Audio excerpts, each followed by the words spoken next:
السلام عليكم ورحمة الله وبركاته.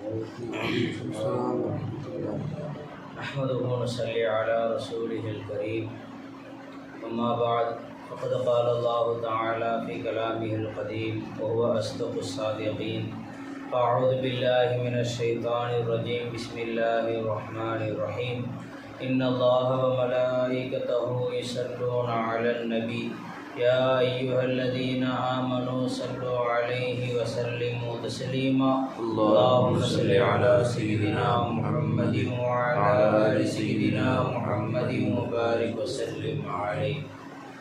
قال الله تعالى في مقام آخر وننزل من القرآن ما هو شفاء ورحمة للمؤمنين. صدق الله العلي العظيم.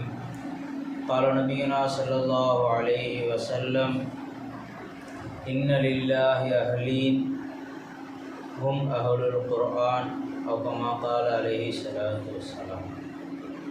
எல்லா புகழும் நம்ம முஸ்லிம்களாக முஃமின்களாக மேலும் தனது ஹபீபு நாயகம் முஹம்மது ரசூலுல்லாஹி ஸல்லல்லாஹு அலைஹி வஸல்லம் அவர்களுடைய பாக்கியமிக்க உம்மத்தில் ஒருவராகவும் ஆக்கி அருள் புரிந்தானே அந்த அல்லாஹ்வுக்கு உண்டாகுவதாக. அல்ஹம்துலில்லாஹ் அல்ஹம்துலில்லாஹ் அல்ஹம்துலில்லாஹ். மேலும் அல்லாஹு தாலா நம்மை மார்க்க கல்வியை கற்றுக்கொள்ளக்கூடிய ஒரு வாய்ப்பையும் ஏற்படுத்தி தந்தானே. இன்னும் குர்ஆனோடு தொடர்புடையவர்களாக ஆக்கி அருள் புரிந்தானே அந்த அல்லாஹ்வுக்கு எல்லா புகழும் உண்டாகுவதாக. அல்ஹம்துலில்லாஹ் அல்ஹம்துலில்லாஹ் அல்ஹம்துலில்லாஹ். எந்த அளவு நாம் மார்க்கத்தை பற்றி கற்றுக்கொள்கிறோமோ, நாமும் மதரசாவில் சென்று ஓதக்கூடிய மாணவர்கள் எப்படி ஒரு சிறப்பை அடைந்து கொள்கிறார்களோ, அதே போல் மார்க்கத்தை பற்றி தெரிந்து கொள்ளக்கூடிய நாம் அதே சிறப்பை அடையக்கூடியவர்களாக இருக்கிறோம். அந்த மார்க்கத்தை கற்றுக்கொள்ள வேண்டும் என்ற நியத்தோடு நாம் அந்த விஷயங்களை கேட்கக்கூடிய நேரத்தில் அல்லாஹ் தஆலா நமக்கு ஒரு மார்க்க கல்வி கற்றுக்கொள்ளக்கூடிய மாணவருக்கு எந்த சிறப்புகளை அல்லாஹ் தருகிறானோ அந்த சிறப்புகளை அல்லாஹ் தஆலா நமக்கு தரும். அந்த அடிப்படையில் அல்லாஹ் தஆலா நமக்கு ஒரு பாக்கியமான ஒரு விஷயத்தை அல்லாஹ் நமக்கு தந்திருக்கிறான். அது என்னன்னு பார்த்தா, அல்லாஹ் தஆலா நமக்கு கொடுத்த எல்லா விதமான பாக்கியங்களும் அவனுடைய படைப்புகளாக இருக்கிறது. அல்லாஹ் தஆலா கண்ணை கொடுத்துருக்குறான், உடலை அல்லாஹ் தஆலா கொடுத்துருக்குறான். அதே போல் தொழுகை அல்லாஹ் நமக்கு கொடுத்தான். இது போன்ற எத்தனையோ விஷயங்களை அல்லாஹ் தஆலா நமக்கு கொடுத்துருக்குறான். இம்மையுடைய மறுமையுடைய நியமத்தில் எத்தனையோ அல்லாஹ் தஆலா கொடுத்துருக்குறான். இது எல்லாமே படைப்புகள் தான். கண் ஒரு படைப்பு, இந்த உடல் ஒரு படைப்பு, நாம் பயன்படுத்தக்கூடிய வஸ்துக்கள் எல்லாம் படைப்பு, தொழுகையும் ஒரு படைப்பு. ஏன்னா தொழுகை என்பது ஒரு செயல் எல்லாம் என்னது படைப்பு தான். வல்லாஹு ஹலகக்கும் வமா தஅமலூன். உங்களையும் அல்லாஹ் தான் படைத்தான், நீங்கள் செய்யக்கூடிய செயல்களையும் அல்லாஹ் தான் படைத்தான். இது வரைக்கும் அந்த செயல் நம்ம இடத்துல வெளியாகலை. செயல் எப்போ வெளியாக ஆரம்பிக்குதோ ஆரம்பம் ஒன்று உண்டாகுது, முடிவு என்று உண்டாகுது. எப்போ ஆரம்பம் முடிவு என்று ஒன்று உண்டாகிவிட்டதோ அதற்கு பேர் ஹாதிஸ்ன்னு சொல்லுவாங்க. ஹாதிஸ் எல்லாம் படைக்கப்பட்டது. அப்போ எல்லாமே என்ன, அல்லாஹ் தஆலாவுடைய விஷயத்தில் உண்டாகக்கூடிய எல்லாமே படைக்கப்பட்டது. ஆனால் ஒரே ஒரு வஸ்து அல்லாஹ் நம்ம கொடுத்துருக்குறான், அதை படைப்பு என்று சொல்ல முடியாது, அதை மஹ்லூக்குன்னு சொல்லக்கூடாது. அது என்ன என்று பார்த்தா குர்ஆன். குர்ஆன் அல்லாஹ் நமக்கு கொடுத்துருக்குறான். இந்த குர்ஆனை நாம் படைப்பு என்று சொல்லலாமா என்று கேட்டால் குர்ஆனை படைப்பு என்று சொல்ல முடியாது. குர்ஆன் என்பது அல்லாஹ் தஆலாவுடைய கலாம், அது அல்லாஹ் தஆலாவுடைய சிஃபத், தன்மை. அல்லாஹ்வுடைய தன்மைகள் எதுவும் படைக்கப்பட்டதல்ல. அல்லாஹ்வுடைய தன்மைகள் எதுவும் படைக்கப்பட்டதல்ல. இந்த பேப்பர் படைக்கப்பட்டது. குர்ஆனில் இருக்கக்கூடிய அட்டை, பேப்பர், மை இதெல்லாம் படைக்கப்பட்டது. ஆனால் அந்த குர்ஆன் ஓதக்கூடிய நேரத்தில் அசல் மஃபூம் ஒன்று இருக்குது பார்த்தீங்களா, இந்த வார்த்தை இதை தான் அறிவிக்குது என்று அசல் குர்ஆன் இருக்குது பார்த்தீங்களா, அந்த குர்ஆன் படைக்கப்பட்டதில்லை. அப்படியாப்பட்ட ஒரு பாக்கியமான ஒன்றை அல்லாஹ் தஆலா நம்ம கையில் அல்லாஹ் தஆலா கொடுத்துருக்குறோம். குர்ஆன் அல்லாஹ் நமக்கு கொடுத்துருக்குறோம். அது படைப்பு என்று சொல்லக்கூடாது. வளைஞ்சிங்களா, அல்லாஹ் குர்ஆனை பற்றி சொல்லி காட்டுறான். வனுனஸ்ஸிலு மினல் குர்ஆனி மா ஹுவ ஷிஃபாஉன் வ ரஹ்மத்துல் லில் முஃமினீன். இந்த குர்ஆனிலிருந்து நாம் இறக்கி இருக்கிறோம். வனுனஸ்ஸிலு மினல் குர்ஆன், இந்த குர்ஆனிலிருந்து நாம் இறக்கி இருக்கிறோம். மா ஹுவ ஷிஃபாஉன் வ ரஹ்மத்துல் லில் முஃமினீன், முஃமினான அடியார்களுக்கு ரஹ்மத்தையும் இன்னும் அருளும் இன்னும் ஷிஃபா, எல்லா விதமான ஆரோக்கியத்தையும் இந்த குர்ஆனிலிருந்து நாம் இறக்கியிருக்கிறோம். அப்போ குர்ஆனில் கோடிக்கணக்கான விஷயங்கள் இருக்கு. அதிலிருந்து 2 அல்லாஹ் தஆலா எடுத்து சொல்லி காட்டான். ஷிஃபாவை அல்லாஹ் தஆலா உங்களுக்கு இந்த குர்ஆன்லேருந்து இறக்குறான். அதே போல் ரஹ்மத் அல்லாஹ் தஆலா இந்த குர்ஆன்லேருந்து உங்களுக்கு இறக்குறான். மினல் குர்ஆன் என்று சொல்லும்போது பலதிலிருந்து சிலதை அல்லாஹ் தஆலா சுட்டி காட்டுறான். அப்போ ஒரு மனிதருக்கு முக்கியமான தேவை என்ன? ஆரோக்கியம்.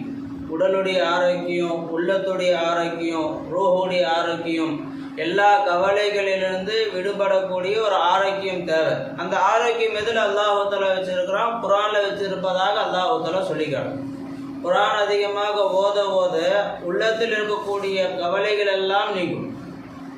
பிராயத்தில் அல்லாஹ் சொல்கிறான், பதில் அலா பி திக்ரில்லாஹி தத்மஇன்னுல் குலூப், அல்லாஹ்வை ஞாபகம் செய்வதை கொண்டு உள்ளங்கள் நிம்மதி அடைகிறது என்று அல்லாஹ் குர்ஆனில் சொல்லி காட்டுறான். அந்த திக்ரு என்ன, திக்ருல்லா என்ன என்று கேட்டால் சில கிதாபுகள் எழுதுறாங்க, அது குர்ஆன் தான். குர்ஆனை நீங்கள் அதிகமாக சும்மா ஓதுனாலே போதும், உங்களுடைய வாழ்க்கையில் இருக்கக்கூடிய கஷ்டங்கள் கொஞ்சம் கொஞ்சமாக குறைஞ்சிக்கிட்டே வரும். உங்கள் வாழ்க்கையில் இருக்கக்கூடிய கவலைகள் நீங்கிக் கொண்டே வரும். உங்களுடைய கடன் அடையும். உங்களுடைய எல்லா விதமான கஷ்டங்களும் நீங்குவதற்குரிய ஒரு வழியாக இந்த குர்ஆனை அல்லாஹ் தஆலா வச்சிருக்கான். விளஞ்சிங்களா? ஏன்னா அல்லாஹ் தஆலா ஷிஃபா இருக்குன்னு அல்லாஹ் சொல்லிட்டார். ரசூலுல்லாஹி ஸல்லல்லாஹு அலைஹி வஸல்லம் அவங்க சொல்லி காட்டினாங்க, சூரத்துல் ஃபாத்திஹா ஓதி, ஃபாத்திஹாவில் எல்லா நோய்க்குமே அல்லாஹ் தஆலா ஷிஃபா வச்சிருக்கிறான். இதில் சூரத்துல் ஃபாத்திஹா அதை ஓதி தண்ணீரை ஊதியோ அல்லது கையில் ஊதியோ நாம் தேய்த்து கொள்வோம் என்று சொன்னால், அல்லாஹ் மீது முழு நம்பிக்கையோடு நாம் செய்வோம் என்று சொன்னால், அந்த சூரத்துல் ஃபாத்திஹாவுடைய அந்த ஷிஃபாவுடைய வெளிப்பாடு அல்லாஹ் தஆலா உணரக்கூடிய ஒரு வாய்ப்பை அல்லாஹ் தஆலா ஏற்படுத்தி கொடுக்கும். அதே போல் சூரத்துல் வாக்கியா நீங்கள் ஓதுவீர்கள் என்று சொன்னால் உங்களுடைய வறுமை நீங்கிடும் என்று ரசூலுல்லாஹி ஸல்லல்லாஹு அலைஹி வஸல்லம் அவங்க சொல்லி காட்டினாங்க. யார் மக்ரிபுக்கு பிறகு சூரத்துல் வாக்கியா யார் ஓதுகிறார்களோ அவர்களுடைய வாழ்க்கையுடைய வறுமை நீங்கிடும். வறுமை நீங்கி அவர் செல்வ செழிப்பான ஒரு வாழ்க்கையை வாழக்கூடியவர்களாக அவர் ஆகிவிடுவார். ஒரு சஹாபி கிட்ட போய் கேட்டாங்க, உங்களுடைய பிள்ளைகளுக்கு நீங்கள் எந்த சொத்தும் நீங்கள் சேர்த்து வைக்கலையா என்று கேட்டாங்க. அப்போ சஹாபி சொல்லி காட்டினாங்க, நான் என்னுடைய பிள்ளைகளுக்கு வாக்கியா சூரா கற்றுக் கொடுத்துருக்குறேன். தினமும் மக்ரிபுக்கு பிறகு அதை ஓதக்கூடிய ஒரு வழமையை அந்த பிள்ளைகள் நான் சொல்லி கொடுத்துருக்குறேன்.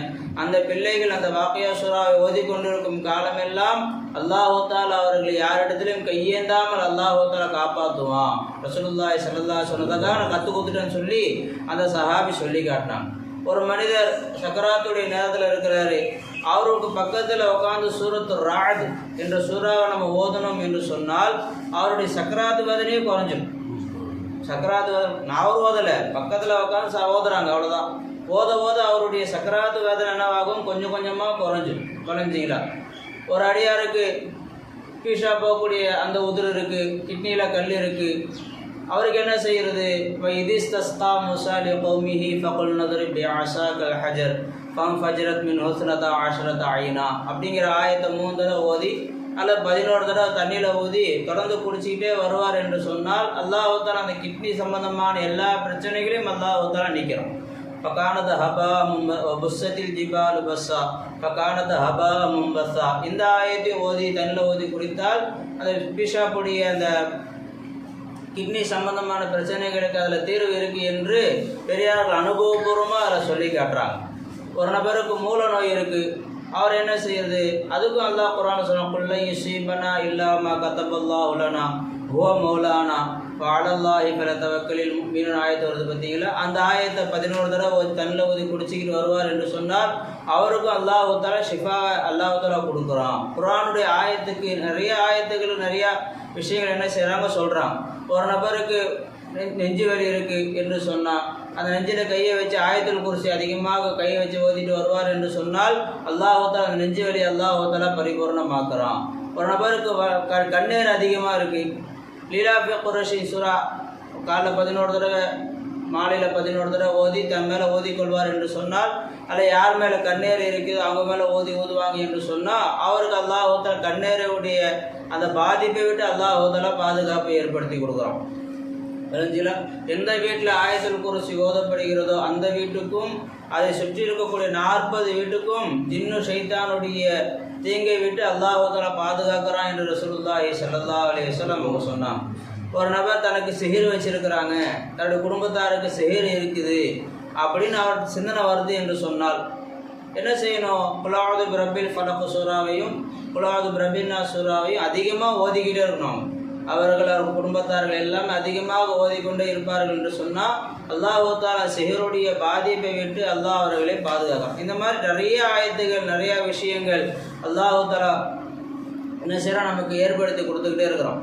விளஞ்சில இதில் அல்லாஹ் தஆலா ஷிஃபா வச்சிருக்கிறான் என்று ரசூலுல்லாஹி ஸல்லல்லாஹு அலைஹி வஸல்லம் அவர்கள் சொன்னாங்க. ரஹ்மத்துல் லில் முஃமினீன், இன்னும் முஃமினான அடியார்களுக்கு இதில் ரஹமத்தும் இருக்குது. குர்ஆன் அதிகமாக ஓத ஓத ஒரு பக்கம் நமக்கு நன்மை சேர்ந்துக்கிட்டே இருக்கும். ரசூலுல்லாஹி ஸல்லல்லாஹு அலைஹி வஸல்லம் அவங்க சொன்னாங்க, ஒவ்வொரு எழுத்துக்கும் அல்லாஹ் தஆலா 10 நன்மைகளை அல்லாஹ் தஆலா தரான். குர்ஆனுடைய ஒவ்வொரு எழுத்துக்கும் 10 நன்மைகளை அல்லாஹ் தஆலா தருகிறான் என்று ரசூலுல்லாஹி ஸல்லல்லாஹு அலைஹி வஸல்லம் அவங்க சொல்லிட்டு, அலிஃப் லாம் மீம் என்பது ஒரு எழுத்து அல்ல, ஒரு ஆயத்து அல்ல. அலிஃபுக்கு 10 நன்மை, லாமுக்கு 10 நன்மை, மீமுக்கு 10 நன்மை என்று ரசூலுல்லாஹி ஸல்லல்லாஹு அலைஹி வஸல்லம் பிரிச்சே காட்டினாங்க. அப்போ அல்ஹம்துலில்லாஹி ரப்பில் ஆலமீன் என்று சொன்னால் அலிஃபுக்கு ஒரு நன்மை, லாமுக்கு ஒரு நன்மை, ஹாக்கு ஒரு நன்மை, மீமுக்கு ஒரு நன்மை, தாலுக்கு ஒரு நன்மை. இப்படி ஒவ்வொரு நன்மையாக என்ன செய்யலாம்? அல்லாஹ் தஆலா ஒவ்வொரு எழுத்துக்கும் 10 நன்மை அல்லாஹ் தஆலா கொடுக்கக்கூடியவனாக இருக்கிறான். இப்போ நம்ம ஒரு அல்ஹம் சூரா ஓதணும் என்று சொன்னால் கிட்டத்தட்ட அதில் ஒரு 100 எழுத்து இருக்குது என்று சொன்னால், அதில் எத்தனை எழுத்து இருக்குது? 100 எழுத்து இருக்குது என்று சொன்னால், அப்போ அல்ஹம் சூரா நம்ம ஓதுனா 1000 நன்மை நமக்கு கிடைச்சிருக்கு. 1000 நன்மை நம்முடைய உதாரணத்துக்கு நான் சொல்லி காட்டுறேன். 1000 நன்மை நம்முடைய பட்டோலையில் எழுதப்படுது. அப்போ 1000 நன்மை எப்போ நம்முடைய பட்டோலையில் எழுதப்படுதோ 1000 பாவங்கள் அது அழிக்கப்படுது. இப்போ என்னவாகும்? பாவங்கள் அழிய அழிய நம்முடைய வாழ்க்கையில் ரஹமத் அதிகமாகிக்கிட்டே இருக்கும். ரசூலுல்லாஹி ஸல்லல்லாஹு அலைஹி வஸல்லம் அதுதான் இந்த ஒரு ஆயத்தில் சொல்லி காட்டுறாங்க. அல்லாஹ் தஆலா குர்ஆனில் சொல்லி காட்டுறான், வைதா குரிஅல் குர்ஆனு ஃபஸ்தமிஉ லஹு. உங்களிடத்தில் குர்ஆனை ஓதி காட்டப்பட்டால், நீங்கள் ஓதுனா இல்லை, குர்ஆன் ஒருத்தர் ஓதுறாரு, நீங்கள் என்ன செய்றீங்க? அதை கேட்குறீங்க. அதில் குர்ஆனுடைய விஷயங்கள் உங்களிடத்தில் பேசுகிறாரு, அதை நீங்கள் செவிதாத்தி கேட்குறீங்க. ஃபஸ்தமிஉ லஹு, அதை நீங்கள் செவிதாத்தி கேளுங்க. வான்சித்து, இன்னும் நீங்கள் வாய்ப்பற்றி அமைதியாக இருங்கள். எந்த ஒரு அதை சிந்தனை மாற்றக்கூடிய எந்த வேலையும் நீங்கள் என்ன செய்ய ஈடுபடாதீங்க. அவ்வாறு நீங்கள் செய்வீர்கள் என்று சொன்னால் லஅல்லகும் துர்ஹமூன், நீங்கள் ரஹ்மத் செய்யப்பட்டவர்களாக ஆகலாம். நீங்கள் வாய்ப்பற்றி அமைதியாக இருந்து இன்னும் அதை செவித்தாத்தி கேட்டீங்க என்று சொன்னாலே உங்களுக்கு ரஹ்மத் செஞ்சிடும் அல்லாஹ் தஆலா. அதை நீங்கள் இப்போ நம்ம ஓத ஆரம்பித்தோம் என்று சொன்னால் எவ்வளோ ரஹமத்து கிடைக்கும் என்பது நம்ம சிந்திச்சு பார்க்கணும் நண்பர்களே. அதுதான் ரசூலுல்லாஹி ஸல்லல்லாஹு அலைஹி வஸல்லம் அவங்க ஒரு ஹதீஸிலே சொல்லி காட்டுவாங்க, இன்ன லில்லாஹி அஹ்லி, அல்லாஹ்வுக்கு சில குடும்பத்தார்கள் இருக்கிறாங்க, அல்லாஹ்வுக்கு என்று சில குடும்பத்தார்கள் அப்படி சொல்லி ரசூலுல்லாஹி ஸல்லல்லாஹு சொன்னாங்க. அப்போ சஹாபாக்கள் கேட்ட, மன்ஹும் யா ரசூலுல்லாஹ், அவங்க யார்? அல்லாஹ்வுக்கு குடும்பத்தார்கள் என்று சொன்னால் அப்போ எவ்வளோ நெருக்கமானவங்களாக இருப்பாங்க. நம்ம முதல்ல யாரை கவனிப்போம்? நம்முடைய குடும்பத்தார்களை தான் கவனிப்போம். குழந்தைகள் அல்லாஹ்வுக்கு மனைவியும் கிடையாது, தந்தையும் கிடையாது, தாயும் கிடையாது. அந்த குடும்பத்தார்கள் எல்லாம் சொல்ல ரசூலுல்லாஹி ஸல்லல்லாஹு அலைஹி வஸல்லம் அந்த குடும்பத்தார்கள் என்று சொல்லலை. ஒரு நெருக்கத்தை காட்டுறதுக்காக வேண்டி ஸல்லல்லாஹு அலைஹி வஸல்லம் அந்த வார்த்தையை பயன்படுத்துகிறாங்க. குழந்தைகள் அல்லாஹ்வுக்கு என்ன கிடையாது? குடும்பம் என்பது கிடையாது, உறவுகள் என்பது கிடையாது. ஒரு நெருக்கம், உறவு என்று சொன்னால் எவ்வளோ நெருக்கமாக இருக்குமோ. இப்போ ஒரு அடியாருக்கு 1000 ரூபாய் காசு வருது என்று சொன்ன உடனே அவர் அந்த காசு முதல்ல யாருக்கு செலவு செய்வார்? தன்னுடைய மனைவி மக்களுக்கு தான் முதல்ல செலவு செய்வார், அடுத்து அத்தா அம்மாவுக்கு செலவு செய்வார். நெருங்கிய உறவுகளுக்கு முதல்ல தானே செய்வார், செலவு செய்ய பார்ப்பார். அந்த மாதிரி ரசூலுல்லாஹி ஸல்லல்லாஹு அலைஹி வஸல்லம் அவர்கள் எல்லா அடியார்களை விட அல்லாஹ்வுக்கு நெருக்கமாக சில அடியார்கள் இருப்பாங்க என்பதை காட்டுறதுக்காகவே இந்த வார்த்தையை பயன்படுத்துகிறாங்க. அது என்ன வார்த்தை? இன்னலில்லாஹி அஹ்லீன, நிச்சயமாக அல்லாஹ்வுக்கு சில குடும்பத்தார்கள் இருக்கிறாங்க, சில உறவினர்கள் இருக்கிறாங்க என்று சொன்ன உடனே சஹாபாக்கள் கேட்டாங்க, மன்ஹும் யா ரசூலுல்லாஹ், அவங்க யார் ரசூலுல்லாஹ் என்று கேட்கும்போது, ஹும் அஹ்லுல் குர்ஆன், அவர்கள் குர்ஆன் உடையவர்கள். குர்ஆன் உடையவர்கள்னா ஒன்று குர்ஆனை மனப்பாடம் செய்தவர்கள், அதில் குர்ஆனுடைய ஞானம் உள்ளவர்கள், ஆலி உலமாக்கள் அவங்க. இன்னும் குர்ஆனை அதிகமாக ஓதக்கூடிய நபர்கள், குர்ஆனை அதிகமாக ஓதிக்கிட்டே இருக்காங்க பார்த்தீங்களா, அந்த மாதிரி சில அடியார்கள். இப்போ ரமதான் மாதம்லாம் வந்துச்சு சொன்னால் சில நபர்களை நம்ம பார்க்கலாம், குர்ஆன் அதிகமாக ஓதிக்கிட்டே இருப்பாங்க. சில மற்ற நாட்களில் அந்த அளவுக்கு ஓத மாட்டோம், குறைஞ்சாலும் என்ன செய்வாங்க, டைம் கிடைக்கும்போது ஓதக்கூடிய ஒரு வழமை உள்ளவர்களாக இருப்பாங்க. ஒரு நாளைக்கு ஒரு பக்கமாவது என்ன செஞ்சிடுவாங்க, ஓதிடுவாங்க. இவர்களெல்லாம் அஹ்லுல் குர்ஆன், குர்ஆன் உடையவர்கள். ஏன்னா குர்ஆனோடு சம்மந்தப்பட்டுக்கிட்டே இருக்கிறான். ஒரு நாள் கூட குர்ஆனுடைய சம்பந்தம் இல்லாமல் அவர்கள் இருக்க மாட்டாங்க, குர்ஆனோடு சம்பந்தம் வச்சுக்கிட்டே இருப்பாங்க. இவர்களை பற்றி ரசூலுல்லாஹி ஸல்லல்லாஹு அலைஹி வஸல்லம் ஹும் அஹ்லுல் குர்ஆன், அவர்கள் தான் குர்ஆன் உடையவர்கள். குர்ஆன் உடையவர்கள் என்று சொன்னால் அவன் குர்ஆன் அதிகமாக ஓதிக்கொண்டே இருப்பவர்கள், அல்லது அந்த குர்ஆனை ஓத தெரியலை ஆனால் குர்ஆனுடைய வாழ்க்கையே வாழக்கூடியவங்களாக இருப்பாங்க. குர்ஆனை ஓத தெரியாத அந்த அளவுக்கு அவர்களுக்கு விளக்கத்தன்மை இல்லாமல் இருக்கும். ஆனால் குர்ஆனுடைய சட்டத்திட்டங்களை தன்னுடைய வாழ்க்கையில் கொண்டு வரணும்.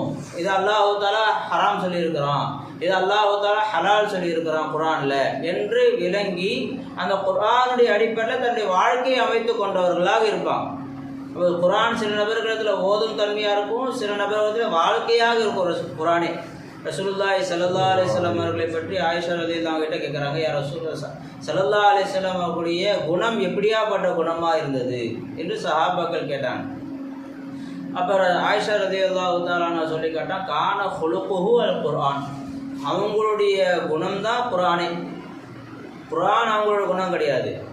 கொஞ்சம் குர்ஆனை பார்த்து ரசூலுல்லாஹ் வாழலை, ரசூலுல்லாஹ் எப்படி வாழ்ந்தாங்களோ அதுதான் அல்லாஹ் குர்ஆனாக கொடுத்துருக்குறோம். ஹுலுகுஹு அவர்களுடைய நற்குணம் தான் அல் குர்ஆன், குர்ஆனாக இருக்கிறது. அப்போ ஸல்லல்லாஹு அலைஹி வஸல்லம் அவர்கள் எப்படி வாழ சொன்னார்களோ அந்த முறைப்படி ஒரு மனிதர் வாழ்கிறார் என்று சொன்னால் அவர் குர்ஆனுடைய அடிப்படையில் வாழ்கிறார் அர்த்தம். அவர் குர்ஆனுடைய அடிப்படையில் வாழ்கிறார். அப்போ இவர் எதில் சேர்ந்துருவார்? ஹும் அஹ்லுல் குர்ஆன், இவரும் குர்ஆன் உடையவர்களே சேர்ந்துருவார். அப்போ ரசூலுல்லாஹி ஸல்லல்லாஹு அலைஹி வஸல்லம் அவங்க சொல்லி காட்டுவதன் நோக்கம் என்னன்னு சொன்னால், குர்ஆனை அதிகமாக அதனோடு நம்ம சம்பந்தம் வச்சுக்கிட்டே இருக்கணும்.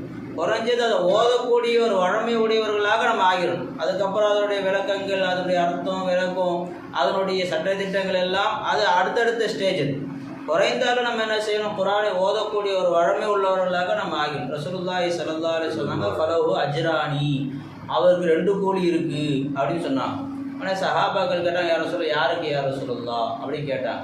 அப்போ ஸல்லல்லாஹு அலைஹி வஸல்லம் அவங்க சொன்னாங்க, யார் குர்ஆனை மனப்பாடமாக சரளமாக யார் ஓதுகிறாரோ அவருக்கு 1 கூலி.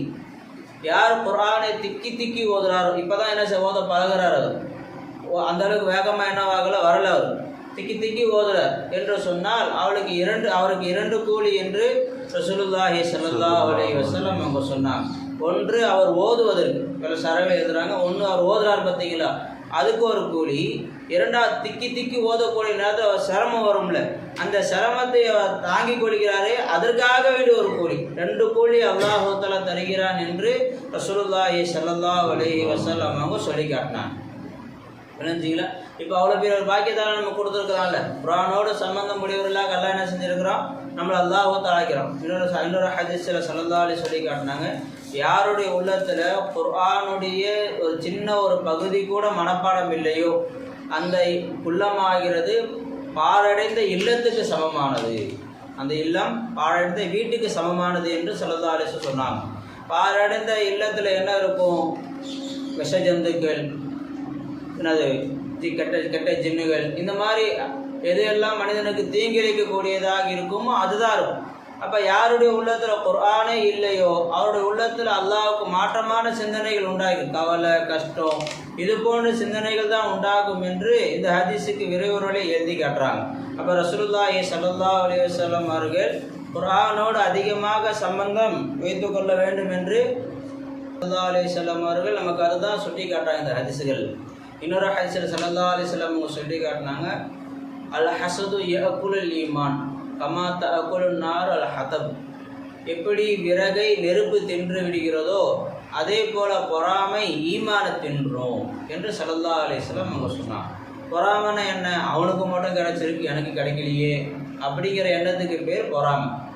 விளைஞ்சில. ஆனால் ஸல்லல்லாஹு அலைஹி வஸல்லம் அவங்க சொன்னாங்க, லா ஹஸத இல்லா ஃபில் இஸ்னைன், 2 நபர்கள் விஷயத்திலே தவிர பொறாமை கொள்ளக்கூடாது. 2 பேர் விஷயத்தில் என்ன செய்யலாம்? பொறாமைப்படலாம் என்று ஸல்லல்லாஹு அலைஹி வஸல்லம் அவங்க சொன்னாங்க. அது யார் 2 பேர்? ஸல்லல்லாஹு சொன்னாங்க, ஒரு நபருக்கு அல்லாஹ் தஆலா செல்வங்கள் அல்லாஹ் கொடுத்துருக்கான். செல்வங்களை அல்லாஹ் அந்த செல்வங்களை அவர் அல்லாஹ்வுக்காக வேண்டி யாரெல்லாம் தேவைப்படுபவர்களாக இருக்கிறார்களோ அவர்களுக்காக வேண்டி அதிகமாக செலவு செய்கிறார். இரவும் பகலுமா அந்த செல்வத்தை அல்லாஹ்வுக்காக வேண்டி செலவு செய்யக்கூடியவராக இருக்கிறார். அவரை என்ன செய்யலாம்? நான் பொறாமப்படலாம், எனக்கும் அந்த மாதிரி செல்வம் இருந்தால் நானும் இந்த மாதிரி இரவு பகலாக நான் தர்மம் செய்வேனே, இரவு பகலாக மக்களுக்கு உதவி செய்யக்கூடியவனாக நான் இருப்பேனே என்று எனக்கு இல்லையே அப்படின்னு என்ன செய்யலாம்? பொறாமப்படலாம். ரெண்டாவது ஸல்லல்லாஹு சொன்னாங்க, ஒருத்தருக்கு அல்லாஹ் தஆலா குர்ஆனுடைய ஞானங்களை அல்லாஹ் கொடுத்துருக்கான், குர்ஆனுடைய விஷயங்கள் அல்லாஹ் தஆலா கொடுத்துருக்குறான். அந்த குர்ஆனை அவர் இரவும் பகலும் ஓதுறார், இரவும் பகலும் அந்த குர்ஆனுடைய விஷயங்களில் ஈடுபட்டுக்கிட்டே இருக்கிறார். பாடம் நடத்துறதில்ல, அதை படிக்கிறதில்ல, குர்ஆன் ஓதுறதில்ல, கிராத் ஓதுறதில்ல, அந்த குர்ஆன் விஷயங்களை மக்களுக்கு எடுத்து சொல்லக்கூடிய விஷயங்கள்ல இப்படியே தன்னுடைய நேரங்களை குர்ஆனோட விஷயத்திலேயே கழிக்கிறார். புரிஞ்சுக்கலாம். அவரை பார்த்து நாம் என்ன செய்யலாம்? பொறாமப்படலாம். அல்லாஹ் தஆலா எனக்கும் அந்த மாதிரி குர்ஆனை இல்மு கொடுத்துருந்தான் என்று சொன்னான், நானும் இதே மாதிரி இரவு பகலாக மக்களுக்கு நான் போதிச்சிருப்பேனே, எனக்கு அல்லாஹ் கொடுக்கலையே அப்படி சொல்லி என்ன செய்யலாம்? அவரை பார்த்து பொறாமைப்படலாம் என்று ரசூலுல்லாஹி ஸல்லல்லாஹு அலைஹி வஸல்லம் அவர்கள் சொல்லி காட்டினாங்க. அப்போ அல்லாஹ் நமக்கு ஒரு வாய்ப்பை அல்லாஹ் நமக்கு ஏற்படுத்தி கொடுத்துருக்குறான். குர்ஆனை அல்லாஹ் தான் நம்ம கையில் கொடுத்துருக்கோம். ஒரு காலம் இருந்தது, ஒரு சில நாடுகளில் குர்ஆனுடைய ஒரே ஒரு எழுத்து கூட இல்லாத அளவுக்கு மக்கள் அழித்தாங்க, எதிரிகள் அழித்தார்கள். ஸ்பெயின் போன்ற நாடுகளில் ஒரு காலம் இருந்தது, குர்ஆனுடைய ஒரே ஒரு எழுத்து கூட பார்க்க முடியாது. அப்படியாப்பட்ட ஒரு காலம், சில காலங்கள் சில நாடுகளில் கழிந்து போனது. முற்காலத்தில் குர்ஆனை மொத்தமாக எரிச்சாங்க, வாங்கிக்கலாம். ஒரு சில காலங்களில் இஸ்லாம சம்பந்தப்பட்ட எல்லா கிதாபுகளையும் நதியில் தூக்கி போட்டாங்க, நெயில் நதியில் தூக்கி போட்டாங்க. நெயில் நதியை கருப்பாக ஓடிச்சு, அந்த மைகள் அழிந்து நெயில் நதி என்ன எப்படி எந்த கலரில் ஓடிச்சா? கருப்பு கலரில் ஓடிது. அந்த அளவுக்கு இஸ்லாத்துக்கு எதிரான செயல்பாடுகள் இருந்தது. குர்ஆன் ஓதுவதற்குரிய எந்த ஒரு வாய்ப்பும் இல்லாமல் இருந்தது. ஆனால் அல்லாஹ் நமக்கு எவ்வளோ இலகுவாயிட்டோம், குர்ஆன் இல்லாத வீடே இல்லை. எல்லா வீட்டிலையும் குர்ஆன் இருக்குது. எல்லோரும் இன்னும் சொல்ல போனால் ஃபோனில் எல்லாத்துலேயுமே குர்ஆன் வந்துருச்சு. அந்த குர்ஆனை நாம் ஓதுவதின் பக்கம் நம்ம கவனம் செலுத்தாமல் இருப்போம் என்று சொன்னால் அது நம்முடைய கை செய்தம் தான். அன்பர்களே, ரசூலுல்லாஹி ஸல்லல்லாஹு அலைஹி வஸல்லம் அவங்க சொன்னாங்க, குர்ஆனை தலையணையாக நீங்கள் ஆக்கிக் கொள்ளாதீர்கள். குர்ஆனை நீங்கள் தலையணையாக ஆக்கியது, அதான் தலையணையை தூங்கும்போது மட்டும்தான் என்ன செய்வோம்? பயன்படும். அதோடு எடுத்து வச்சுருவோம் பார்த்தீங்களா? அந்த மாதிரி ஏதாவது ஒரு காரியம் தேவைன்னா மட்டும் குர்ஆனை நீங்கள் பயன்படுத்திக்காதீங்க. மற்ற நேரத்தில் எடுத்து ஏற கட்டி வச்சிடாதீங்க. குர்ஆனை எப்போதும் பயன்படுத்தக்கூடிய ஒரு பொருளாக அந்த குர்ஆனை நீங்கள் வைத்துக் கொள்ளுங்கள். எப்போதும் ஓதக்கூடிய ஒரு பொருளாக அவங்களுடைய குர்ஆனை நீங்கள் ஆக்கிக்கிங்க என்று ரசூலுல்லாஹி ஸல்லல்லாஹு அலைஹி வஸல்லம் அந்த அர்த்தத்தில் சொல்லி காட்டினாங்க. இன்னும் குர்ஆனுடைய சிறப்புகளை சொன்னால் நிறைய சொல்லிக்கிட்டே போகலாம். ஒட்டுமொத்தமாக ரசூலுல்லாஹி ஸல்லல்லாஹு அலைஹி வஸல்லம் ஒரு வார்த்தை சொன்னாங்க, கைருக்கும், உங்களை சிறந்தவர் யார், உங்களில் சிறந்தவர் யார் என்று சொன்னால், மன் தஅல்லமல் குர்ஆன வஅல்லமஹு, குர்ஆனை தானும் கற்று அதை பிறருக்கும் யார் கற்றுத் தருகிறாரோ அவர்தான் சிறந்தவர் என்று ரசூலுல்லாஹி ஸல்லல்லாஹு அலைஹி வஸல்லம் அவங்க சொன்னாங்க. யார் சர்டிஃபிகேட் கொடுக்கணும்? ஒரு நபர் சிறந்தவர் என்று ரசூலுல்லாஹ் தான் சர்டிஃபிகேட் கொடுக்கணும். துனியாவில் யாரும் சர்டிஃபிகேட் கொடுக்க முடியுமா? கொடுக்க முடியாது. கலைஞரா எம்ஏ படிச்சிருக்கிறாரு, பிஏ படிச்சிருக்கிறாரு, எம்பிபிஎஸ் படிச்சிருக்கிறாரு, பிஎல் படிச்சிருக்காரு, அந்த சர்டிஃபிகேட் என்ன செய்யலாம்? மக்கள் கொடுக்கலாம். இந்த அடியார் தான்ப்பா சிறந்தவர் அப்படி யார் சொல்ல முடியும்? ரசூலா சொன்னால் ரசூலா தான் சொல்ல முடியும். ஆனால் துனியாவே இவர் சிறந்தவர் சொல்கிறாங்க, ஆனால் ரசூலுல்லாஹ் இவர் சிறந்தவர் இல்லைங்கிறாங்க. அல்லாஹ் யாருடைய பேச்சு எடுத்துக்குவான்? ரசூலா பேச்சு தான். துனியாவே இவர் கெட்டவர்னு சொல்லுது, ரசூலுல்லாஹ் இவர் சிறந்தவர் என்று சொல்கிறாங்க. அல்லாஹ் யார் பேச்சு எடுத்துக்குவான்? அந்த ரசூலுல்லாஹி ஸல்லல்லாஹு அலைஹி வஸல்லம் அவங்க சொல்கிறாங்க, கைருக்கும், உங்களில் சிறந்தவர் யார் என்று சொன்னால், மன் தஅல்லமல் குர்ஆன், குர்ஆனை யார் கற்றுக்கொள்கிறாரோ அவரும், வஅல்லமஹு, இன்னும் அதை யார் பிறர் கற்றுத்தருகிறாரோ அவர்தான் சிறந்தவராக இருக்கிறார் என்று ரசூலுல்லாஹி ஸல்லல்லாஹு அலைஹி வஸல்லம் அவங்க சொல்லி காட்டினாங்க. வணஞ்சிக்கிறார். அதே நேரத்தில் ரசூலுல்லாஹி ஸல்லல்லாஹு அலைஹி வஸல்லம் அவங்க சொன்னாங்க, மன் அல்லம இப்னஹு அல் குர்ஆன நதரன், யார் தன்னுடைய மகனுக்கு தன்னுடைய பிள்ளைக்கு குர்ஆனை பார்த்து ஓத கற்றுத்தருகிறாரோ, குர்ஆனை பார்த்து ஓத கற்றுத்தருகிறாரோ, ஒஃபிரலஹு மா தகத்தம மின் தன்பிஹி, அவருடைய முந்திய பாவங்கள் எல்லாவற்றையும் அல்லாஹ் மன்னிச்சிடுறான். முந்திய பாவங்கள் எல்லாத்தையும் அல்லாஹ் என்ன செஞ்சிடறான்? மன்னிச்சிடறான். இப்போ இன்னைக்கு ஒரு நபர், இப்போ உதாரணமாக ஃபாதில் இருக்கா பார்த்தீங்களா? இப்போ ஃபஸ்ட்டு அலிஃப்லாம் முடி ஃபஸ்ட்டு சஃபா ஓதுனர், குர்ஆனை பார்த்து ஓதுனர், கற்றுக் கொடுத்தார், கற்றுக்கிட்டார், விளைஞ்சிங்களா? இப்போ அவர் அத்தாவுடைய பாவம் என்ன செய்யப்படுது? மன்னிக்கப்படுது. இப்போ அடுத்த நாள் ரெண்டாவது சஃபா ஓதுறார். இப்போ இந்த இல்மு கற்றுக்கிட்டார். இப்போ புதுசாக எந்த இல்மு கற்றுக்கிறாரு?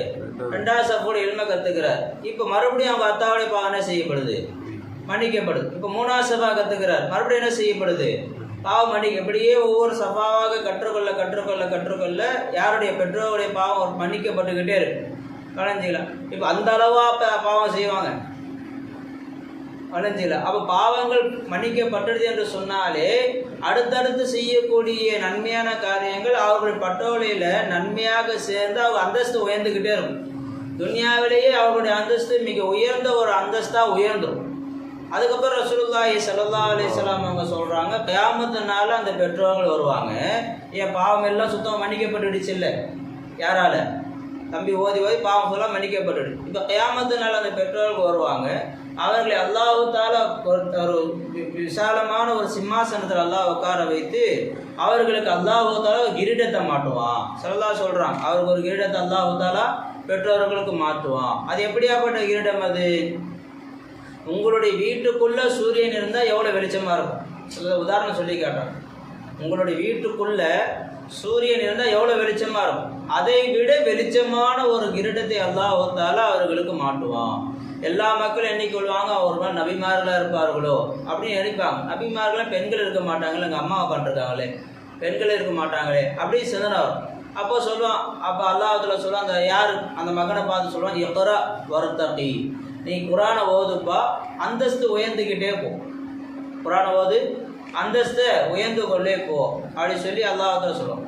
நீ குரான் எப்படி துன்யாவில் ஓதினாயோ, நிறுத்தி நிறுத்தி ஓதினாயோ, அதே போல் என்ன செய், குரான் நிறுத்தி நிறுத்தி ஓது. எந்த இடத்துல நீ நிப்பாட்டுகிறாயோ அதான் உங்களுடைய அந்தஸ்து என்று அல்லாஹ் தஆலா சொல்வதாக ஸல்லல்லாஹு அலைஹி வஸல்லம் சொல்லுவாங்க. அதே மாதிரி ஓதிக்கிட்டே வருவார். எங்கே அவர் நிப்பாட்டுகிறாரோ அந்த இடம் அவருடைய அந்தஸ்துடைய இடமாக இருக்கும் என்று ஸல்லல்லாஹு அலைஹி வஸல்லம் அவங்க சொல்லி காட்டினாங்க. கலஞ்சிங்களா? அப்போ துன்யாவில் ஒரு நபர் பெற்றோர்களுக்கு செய்யக்கூடிய உபகாரங்களை மிக சிறந்த உபகாரம் எது என்று சொன்னால் குரான் தான். புரிஞ்சுலாம்? சிலருக்கு அல்லாஹ் எல்லோருக்கும் நீண்ட வயசு கொடுக்கும். சிலருக்கு அத்தா வஃபாத்தாக இருப்பாங்க, சிலருக்கு அம்மா வஃபாத்தாக இருப்பாங்க, சில பேர் 2 பேருமே என்ன செஞ்சு வஃபாத்தாக இருப்பாங்க. இப்போ அவருடைய சிந்தனை ஒரு நாள் கூட வராமல் இருக்குமா? வரதா சரி. சிந்தனை வந்தால் உடனே 3 தடவை குல் ஹுவல்லாஹ் சூரா ஓதிடுங்க. 3 தடவை குல் ஹுவல்லாஹ் சூரா ஓதி ஏழா இதில் சவாபை நான் என்னுடைய அத்தாமாக்கு எத்தி வைக்கிறேன் அப்படின்னு ஏற்றி வச்சுருங்க. 3 தடவை குல் ஹுவல்லாஹ் சூரா ஓதுனா ஒரு குர்ஆன் ஓதுன நன்மை அல்லாஹ் தஆலா கொடுத்துரும். 3 தடவை குல் ஹுவல்லாஹ் சூரா ஓதுனா ஒரு குர்ஆன் ஓதுன நன்மை அல்லாஹ் என்ன செய்கிறான், கொடுத்துட்றான். உடனே ஓதி எத்தி வைத்து விடுவோம் என்று சொன்னால் அது எவ்வளோ நேரம் ஆகும்? ஈஸியான ஒரு விஷயம். உடனே அலம்சர் டக்குன்னு அலம்சரா ஓதி ஏழை இந்த சவாப் அத்தாமாக்கு எத்தி வைக்கிறேன், ஏழை அவர் மொத்தா போய் அவருக்கு எத்தி வைக்கிறேன், எனக்கு தெரிஞ்ச அவர் மொத்தா போய் அவருக்கு எத்தி வைக்கிறேன் என்று நம்ம சொல்லுவோம் என்று சொன்னால் அந்த சவாபை அல்லாஹ் தஆலா அவர்களுக்கு கொண்டு போய் சேர்த்து விடுறான். வளைஞ்சிங்களா?